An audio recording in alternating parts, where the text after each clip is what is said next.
அடுத்தடுத்து வேற ஏதாவது சீரியல் வரும், நான் அதில் வந்து கமிட் ஆகிக்கிறேன், இல்லை படம் வந்தால் அதில் கமிட் ஆகிக்கிறேன், இதில் ஹீரோயினா நடிக்கிறதுக்கு எனக்கு பெருசாக விருப்பம் இல்லை அப்படிங்கிற மாதிரி சொல்லிட்டு அடுத்த நாள் இவங்களே வந்து அவங்க ஹஸ்பண்டை கூட்டிகிட்டு போயிட்டு ஒரு வாய்ப்பும் ஏற்படுத்தி கொடுத்தாங்க. அதில் வந்து பிரகாஷ் அப்படிங்கிற ரோல் வந்து இன்னைக்கும் வந்து மக்கள் மத்தியில் வந்து நிறையவே பேசப்படுது.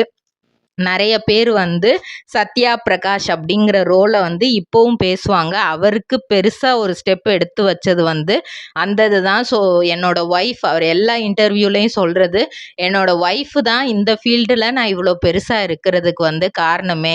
நான் படித்ததுக்கு நான் வேறு மாதிரி ஏதாவது கூட நான் பெரிய பெரிய ஆஃபீஸுக்கெல்லாம் இதாக இருக்கலாம். ஆனால் என் ஒய்ஃப் வந்ததுக்கப்புறம் பாக்கு மட்டை தயாரிக்கும் மிஷின் கிடைக்கும். அதற்கான ரா மெட்டீரியல்ஸையும் வருடம் முழுதும் நாங்களே சப்ளை செய்து வருகிறோம். நீங்கள் செய்யும் தட்டுகளை நாங்களே எடுத்துக்கொள்கிறோம். அதற்கான லோன் வசதியும் செய்து தருகிறோம்.